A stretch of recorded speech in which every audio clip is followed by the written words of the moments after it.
नमस्कार, बहुत स्वागत है आप सभी का। आप देख रहे हैं न्यूज 24 मध्य प्रदेश छत्तीसगढ़ और मैं हूं अभिलाष मिश्रा। आज हमारे साथ एक खास शख्सियत हैं।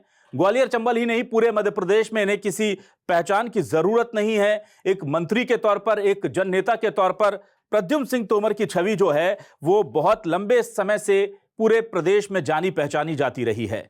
अपने आदर्शों पर चलने वाले, सामाजिक सरोकारों से लगातार जुड़े रहने वाले और बाकी नेताओं से इतर लोगों के लिए बहुत ही सुलभ ढंग से अवेलेबल रहने वाले मंत्री, ऊर्जा मंत्री प्रद्युम्न सिंह तोमर हमारे साथ जुड़े हैं। सबसे पहले उनका मैं बहुत स्वागत करता हूं। स्वागत है तोमर जी आपका हमारे इस खास चैनल में, खास डिबेट में।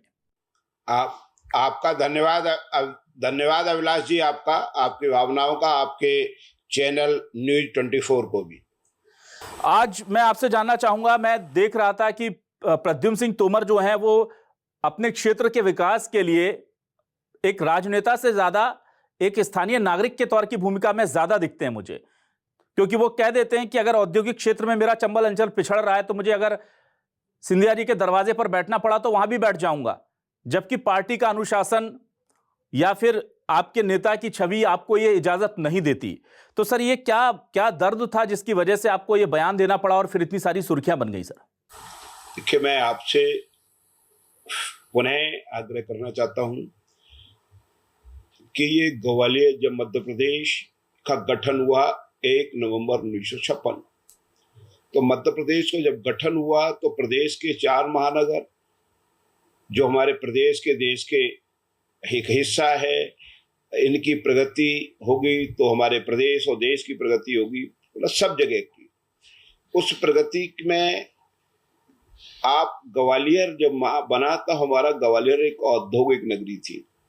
सिंधिया स्टेट के समय में यहाँ पे काफी उद्योग थे और जो लंबे समय तक चले, और उन उद्योगों को बीच में कारणवश नई तकनीकों को, इस कारण से आप जेसी मिल, सिमको, स्टील फाउंड्री, ग्रेसिम, तमाम फैक्ट्रियां थी, कांच मिल, न्यू आदर्श क्लॉथ मिल, तमाम फैक्ट्रियां धीरे धीरे सने सने बंद हो गई। निश्चित रूप से फिर एक दौर आया, मुझे यहाँ कहने में संकोच नहीं है, कैलाशवासी महाराज माधवराव सिंधिया जी के बामौर और मालनपुर में फिर उद्योग स्थापित हुए। बीच में एक फिर कमी आई और आज उस कमी को पूर्ति करने के लिए प्रदेश के यशस्वी मुख्यमंत्री माननीय डॉक्टर मोहन यादव जी के नेतृत्व में पूरे प्रदेश में एक उद्योगों की विहार आने का काम शुरू हो गया है। तो मैंने जो इस अंचल में बड़ा उनका पारिवारिक रूप से लगाव है, माननीय श्रीमती ज्योतिराज सिंधिया जी से मैंने आग्रह किया था, निवेदन किया था कि ग्वालियर के लिए, विशेषकर इस अंचल के लिए रोजगार के अवसर पैदा हो, इसके लिए उद्योगों की जरूरत है। उद्योगों के अनुरूप शहर का निर्माण हो चुका है। आप आज देखिए कि ग्वालियर का एयरपोर्ट देख के भव्य सुंदर, आपका बहुत जल्द आगरा से ग्वालियर तक का सुपर एक्सप्रेस लाइन, आपका रेलवे स्टेशन, ये सारी चीजें बहुत अच्छी हो गई हैं या हो रही हैं इन साल भर के अंदर जी। ये दिल्ली के नजदीक है, एक बड़ा औद्योगिक नगरी थी, अभी भी कुछ कम उद्योग हुए हैं, औद्योगिक नगरी बने। इसके लिए मैंने माननीय श्रीमती ज्योतिराज सिंधिया जी से कहा कि आप माननीय प्रदेश के यशस्वी मुख्यमंत्री जी से मिले, जरूरत पड़े तो देश के यशस्वी प्रधानमंत्री डॉक्टर नरेंद्र मोदी जी से मिले। और ये मेरी आवाज नहीं, ये ग्वालियर की आवाज है। और निश्चित रूप से इस बात को मुझे खुशी हो रही है कि हमारे माननीय श्रीमती ज्योतिराज सिंधिया जी ने, माननीय प्रदेश के यशस्वी मुख्यमंत्री डॉक्टर मोहन यादव जी ने भारतीय जनता पार्टी के प्रदेश और राष्ट्रीय नेतृत्व अच्छे से लिया और विकास हो रहा था, और विकास की गति को तेज करने के लिए शुरुआत हो गई है कि आप देखिए कि साड़ा की जमीन भी औद्योगिक विभाग को हस्तांतरण हो रही है। बहुत जल्दी टेली कम्युनिकेशन की उद्योग ग्वालियर में आए और उद्योग आए, इसकी चहल पहल शुरू हो गई है जी। इसके अलावा मैं देखता हूं प्रद्युम्न सिंह तोमर जी की जो छवि है वो एक मंत्री से इतर एक बहुत ही साधारण नागरिक, बहुत ही सर्वसुलभ व्यक्तित्व की है। आप बीजेपी के नेताओं से भी मिलते हैं, कांग्रेस के नेताओं से भी मिलते हैं। आप कर्मचारियों से जब बात करते तो हाथ जोड़कर निवेदन कर देते हैं, गंदगी देखते हैं तो खुद साफ करने बैठ जाते हैं। तो ये बताइए कि बाकी नेताओं को हम देखते हैं कि उनके तो दर्शन दुर्लभ हो जाते हैं, और आप इस कदर लोगों के बीच में रहते हैं, तो ये आखिर प्रेरणा कहां से मिलती है आपको? और आपको लगता नहीं कि वो वीआईपी कल्चर आपके पास भी होना चाहिए? अब तो इतने सालों बाद आप मंत्री जैसे बड़े पद पर हैं, लगातार संघर्ष किया आपने जमीन से, तो कभी मन में यह बात आती नहीं कि 2 4 10 20 गाड़ियां आगे पीछे दौड़ाते हुए निकल जाएं जैसे बाकी निकलते? देखिए मैं आपसे फिर कहना चाहता हूं जी कि मैं मंत्री होने से पहले किसी पिता का बेटा हूं, जी, किसी माँ का बेटा हूं, किसी का भाई हूं, किसी का पिता हूं, और सबसे पहले इस हिंदुस्तान का नागरिक हूं। तो हमारी मानव जो अगर हमारी मानवता है अगर हमारे अंदर, तो सबसे पहले जन सेवा से बड़ी कोई सेवा नहीं है। उनकी नजरों में उनके आशीर्वाद से जो एक एनर्जी मिलती है, जो ताकत मिलती है जी, जो दिन प्रतिदिन के विकास कार्य को करने की एक शक्ति और सामर्थ्य देती है, सेवा करने की शक्ति और सामर्थ्य देती है।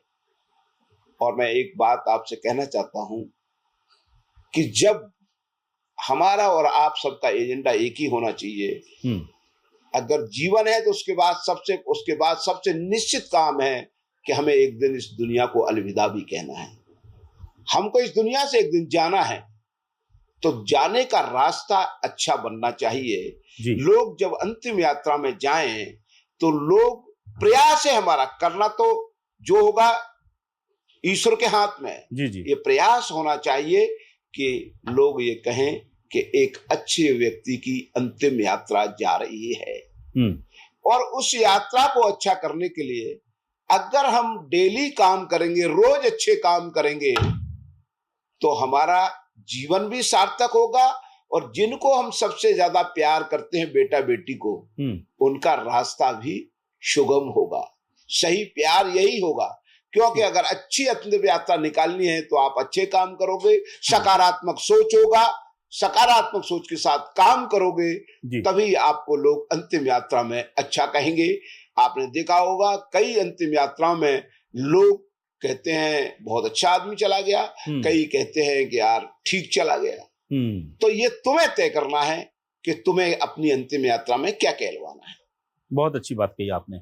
अब मैं आता हूं केंद्र वाले मामले पर। ऊर्जा मंत्रालय ने, पीएम मोदी ने 2047 के एक मिशन की परिकल्पना की है, और उसको लेकर के हर विभाग के कुछ टारगेट सेट किए गए हैं। मध्य प्रदेश के ऊर्जा विभाग के जरिए आप 2047 के उस मिशन को लेकर क्या योगदान दे रहे हैं? क्या टारगेट है मध्य प्रदेश के ऊर्जा मंत्रालय को? यहाँ की बिजली आपूर्ति को, बिजली सुविधाओं को कहां तक लेकर जाना चाहते हैं?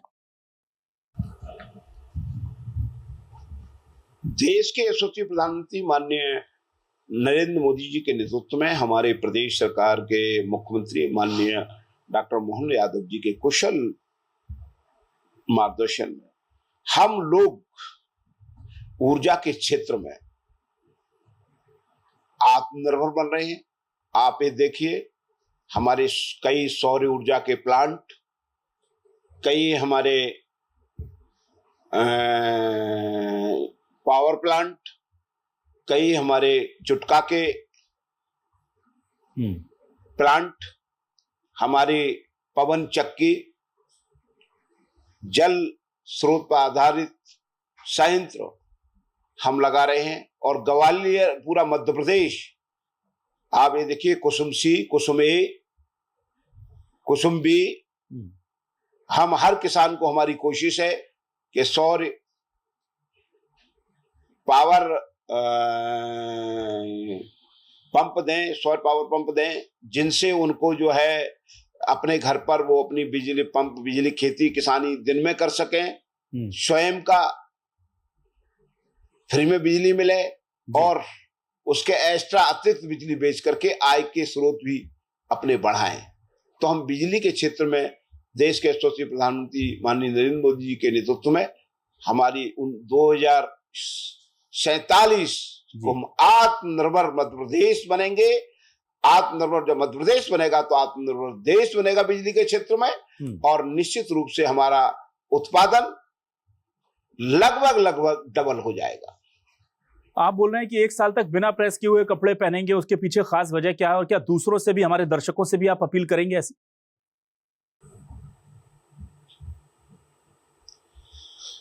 देखिए, मैंने आपसे पहले भी कहा कि हो सकता है कि मेरी बात आज के परिदृश्य में लोगों को राजनीति की लग सकती है, हंसी भी लग सकती है, उनको मजाक भी उनके मन में आ सकता है, परंतु मैं एक मिनिस्टर होने के साथ साथ एक बेटे का पिता भी हूं, एक बेटी का पिता भी हूं। आज आप देख रहे होंगे कि ये पर्यावरण प्रदूषण है।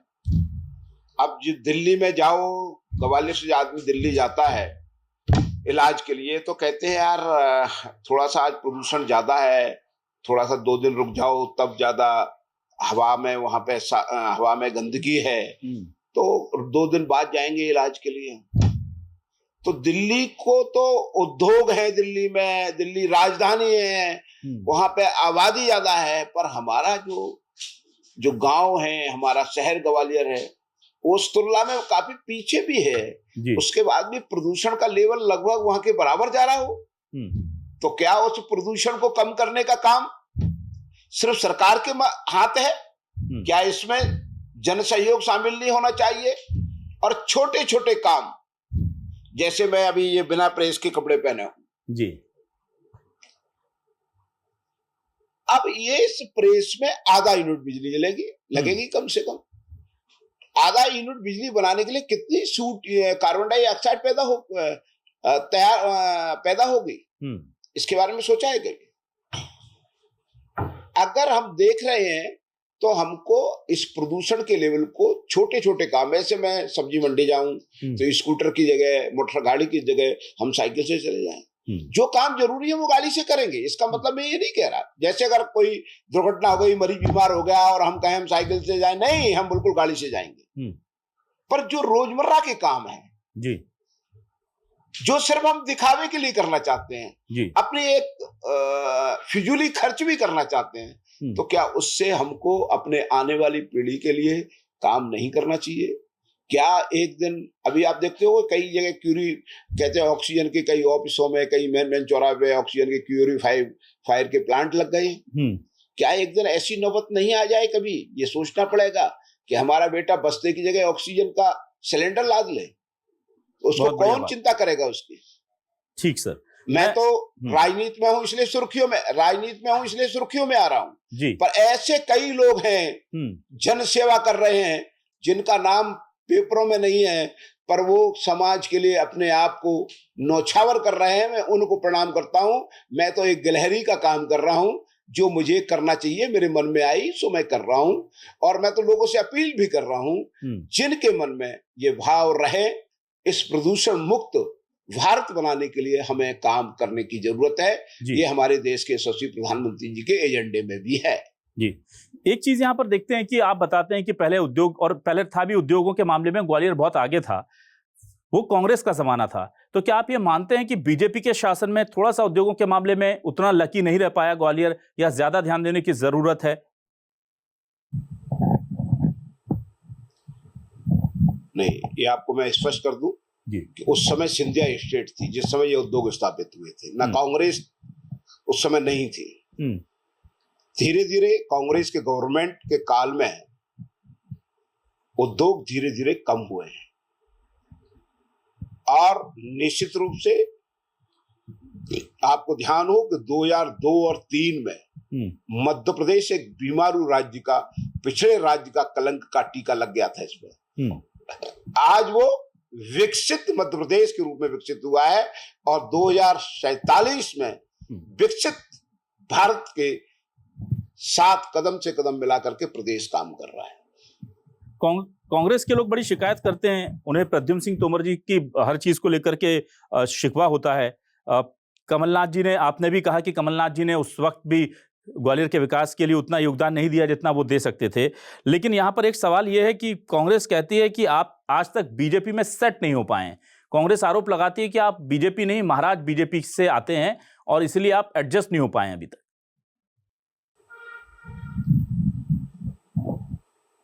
देखिए, हर व्यक्ति का सोच होता है, उस पर टिप्पणी तो मैं क्या करूं, उनका सोच है, उन्हें सलामत रहे। पर मैं ये कहूं कि आज मैं अपने आप को भारतीय जनता पार्टी का कार्यकर्ता कहने में गौरवान्वित महसूस कर रहा हूं कि आज आप देखिएगा, जिस ग्वालियर की तस्वीर बदल रही है, 1400 करोड़ की लागत से एलिवेटेड रोड बन रहा है, दिल्ली, बंबई, कई शहरों जैसा एक बढ़िया विशाल एयरपोर्ट बना है। आप ये देखिए कि ग्वालियर का रेलवे स्टेशन 500 करोड़ की लागत से उसकी तस्वीर बदल रही है। अंतर्राज्यीय बस अड्डा देखो आप, ग्वालियर की सड़कें देखो आप, तो ये तस्वीर जो ग्वालियर की बदल रही है। 1000 बिस्तर का अस्पताल देखो आप दिल्ली पब्लिक स्कूल से अच्छे हमारे स्कूल देखो जो बन के तैयार हुए हैं। और मैं तो चाहता हूं, आप लोगों को न्योता देना चाहता हूं कि सरकारी स्कूलों के भवनों को देखो, वहां के भवन ही नहीं देखो, वहां पे पढ़ने वाले बच्चों को देखो, वहां की तस्वीर बदलती नजर आ रही है जी। तो मैं गौरवान्वित अपने को महसूस कर रहा हूं कि भारतीय जनता पार्टी के सरकार में ये सब काम हो रहे हैं। आपको बता दूं कि 24 तारीख को 4:30 बजे प्रदेश के यशस्वी मुख्यमंत्री माननीय डॉक्टर मोहन यादव जी और माननीय श्रीमती ज्योतिरादित्य सिंधिया जी 200 करोड़ रुपए के विकास कार्यों का भूमि पूजन नहीं कर रहे दोस्त, लोकार्पण कर रहे हैं। ठीक, तो ये सब काम जो हो रहा है, कांग्रेस कहती थी, मेरे से चुनाव से पहले भी कहा था कि भैया नारियल फोड़ रहे हैं। हमने कहा हम भूमि पूजन भी करेंगे, भूमि पूजन का नारियल भी फोड़ेंगे और लोकार्पण भी हम करेंगे। और आज जो काम हमने भूमि पूजन किए थे उनके लगभग लोकार्पण हो रहे हैं या कुछ दिन के अंदर हो जाएंगे। उन मित्रों से कहना चाहता हूं कि विकास को देखें सकारात्मक सोच से कि ग्वालियर कैसा बदल रहा है। ग्वालियर में बच्चों की पढ़ाई के लिए स्कूल कैसे बन रहे हैं। जी, स्कूलों की आपने बात की, हमारे साथी ने एक बहुत अच्छी स्पेशल रिपोर्ट की थी और उसमें ग्वालियर चंबल अंचल के 300 से ज्यादा सरकारी स्कूलों में बिजली का कनेक्शन नहीं है और इतनी गर्मी में बच्चों को बड़ी दिक्कत हो रही है। आप जैसे संवेदनशील ऊर्जा मंत्री वहां पर हैं, क्या अब इस पर संज्ञान लिया जाएगा सर? क्योंकि कई स्कूल ऐसे जिन्हें 20-20 साल हो गए, 12 से 20 साल हो गए उन स्कूलों को बने हुए और वहां बिजली का एक अदद कनेक्शन नहीं है। निश्चित रूप से क्या होता है कि स्कूल में अभी कई स्कूलों में व्यवस्थाएं नहीं थी, परंतु हमारी सरकार ने तय किया है कि शिक्षा विभाग उन स्कूलों का कनेक्शन लेंगे और चालू भी हो गया है और हम उन स्कूलों को कनेक्शन, विद्युत व्यवस्था उनको कनेक्शन देंगे और स्कूलों में बिजली आपूर्ति हो, ये सुनिश्चित हम कर रहे हैं। और मैं निश्चित रूप से नीट 24 को ऐसे स्कूलों की चिन्हित किया है, उसके लिए धन्यवाद भी दूंगा और जो हैं उनको हम ठीक करेंगे। एक और चीज है जहां पर आपके सामाजिक सरकार जो है वो हम देखते हैं कि वो बड़ी प्रमुखता से सामने आते हैं। शराबबंदी को लेकर उमा भारती लगातार मांग करती रही हैं और मंत्रियों में मुझे लगता है कि एकमात्र आप ही मंत्री हैं जो प्रखरता से, मुखरता से इस बात का समर्थन करते हैं कि शराबबंदी प्रदेश में होनी चाहिए। इस मामले में आपको लगता नहीं कि पार्टी लाइन से आप इतर जा रहे हैं तो दिक्कत होगी आपको? नहीं, मैं पार्टी लाइन से बिल्कुल इतर नहीं जा रहा हूं जी। हमारे विचार परिवार के लोग, भारतीय जनता पार्टी का बड़ा एजेंडा साफ है, राष्ट्र निर्माण, संस्कारवान लोगों की फौज तैयार करना राष्ट्र के निर्माण के लिए। हमारा ये कहना है, मैं फिर साफ कह दूं, मेरा एजेंडा है, मैं हर दिन शाम को 7 से 7:30 के बीच सीताराम करता हूं, लाइव भी रहता हूं फेसबुक पर और अपने साथियों से भी निवेदन करता हूं कि हम ये कोशिश करें, हम अपने आप को इतना सशक्त करें कि हम दारू पिएंगे नहीं तो इन दुकानों में ताला पड़ जाएगा, और एक दिन वो आएगा जिस दिन इन दुकानों के ऊपर, शराब की दुकानों पे ताला पड़ जाएगा। ठीक है, दो तीन सवाल लेता हूं, थोड़े से कठिन हो सकते हैं। मैं जानना चाहता हूं प्रद्युम्न सिंह तोमर जी को व्यक्तिगत तौर पर कौन सा नेता ज्यादा पसंद है? ज्योतिरादित्य सिंधिया जी जो केंद्रीय मंत्री हैं वो, या प्रधानमंत्री नरेंद्र मोदी जी? किनके व्यक्तित्व से आप ज्यादा सीख लेते हैं? आपको लगता है ज्यादा चमत्कारिक है, ज्यादा ऊर्जावान है, ज्यादा जनता की नब्ज को समझने वाले नेता है? देखिए, देश के यशस्वी प्रधानमंत्री माननीय नरेंद्र मोदी जी के नेतृत्व में भारत का झंडा शहर में ही नहीं, प्रदेश में ही नहीं, देश में ही नहीं, विश्व में नहीं, चंद्रयान पे फहरा रहा है।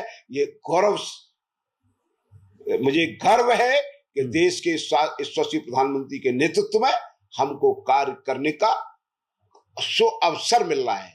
वो हमारे एक प्रेरणा के स्रोत हैं, ये मैं आपको स्पष्ट कर देना चाहता हूं। परंतु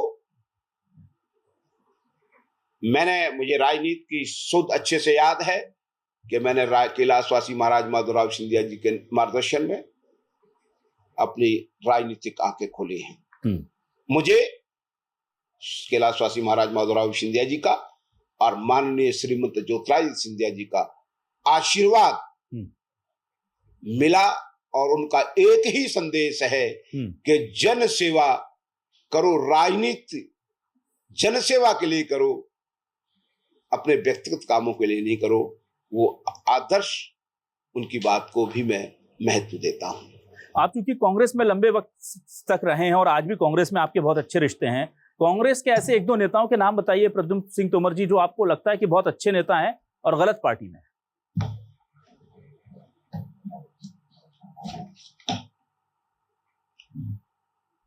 देखिए, ये राजनीति है, और राजनीति में मैं ये कहूं कौन अच्छा है कौन बुरा है, ये कहने का, अच्छा कहने का अधिकार तो मेरे को अंदर है, पर किसी को तक बुरा कहने का अधिकार मेरे को नहीं दिया।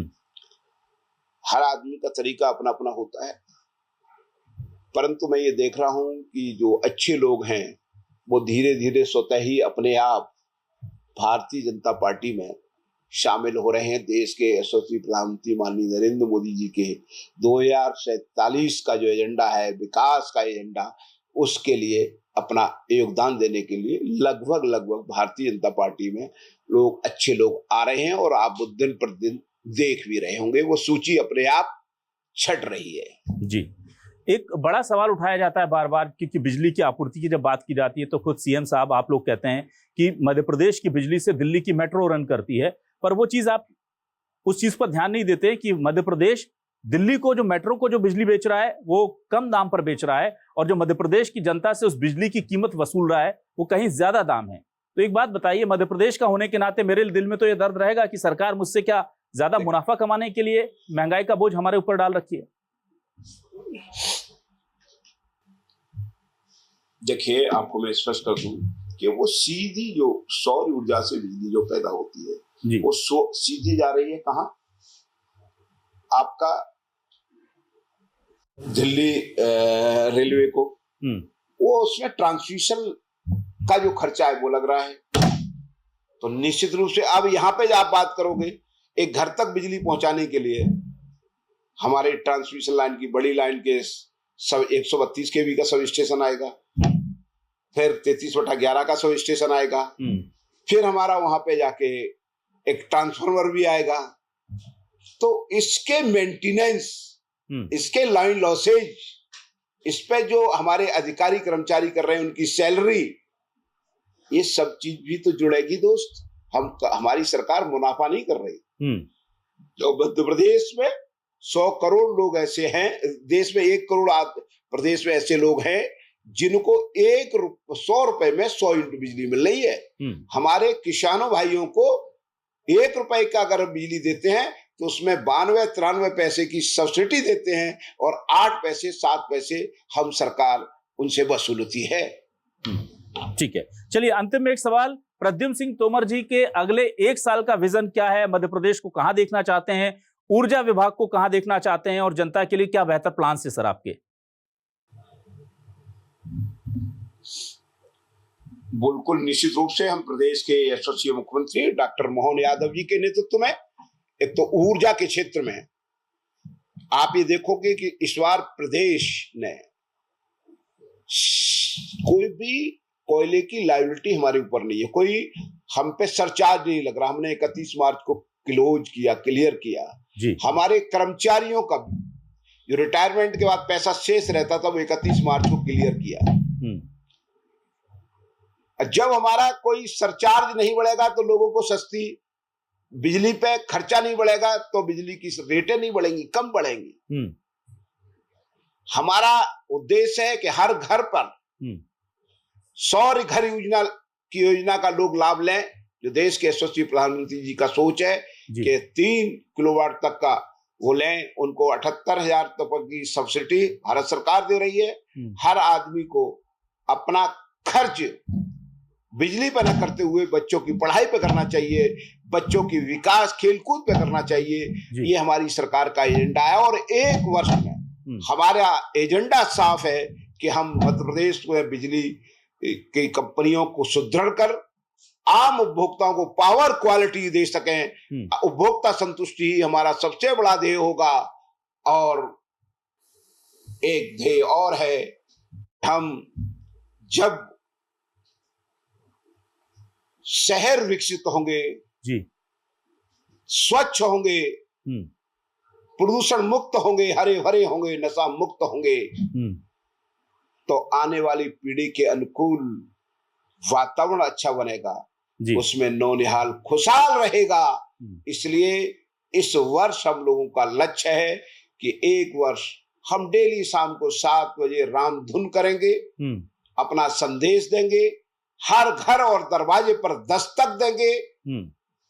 ये काम भी इस वर्ष की हमारे लक्ष्य में शामिल है। तो आज हमारे साथ एक ऐसे मंत्री जी जुड़े हैं जो जितना अपने सरकार के विभाग के कामकाज के लिए प्रतिबद्ध हैं, उतना ही सामाजिक सरोकारों के लिए भी मेहनत करते हैं। धर्म आध्यात्म में इतनी रुचि है कि रोज शाम को रामधुन करते हैं और जाहिर सी बात है इतने अच्छे विजन के साथ वो आगे बढ़ रहे हैं। बहुत शुक्रिया अदा करूंगा मैं प्रद्युम्न सिंह तोमर जी, और आप जो उम्मीद लेकर चल रहे हैं, जो टारगेट लेकर चल रहे हैं प्रदेश के और जनता की सेवा के लिए, धन्यवाद। आपको शुभकामनाएं देंगे कि वो जल्द पूरे हों। बहुत बहुत शुक्रिया न्यूज़ 24 को समय देने के लिए सर आपका। तो आज हमारे साथ थे मंत्री प्रद्युम्न सिंह तोमर। नमस्कार।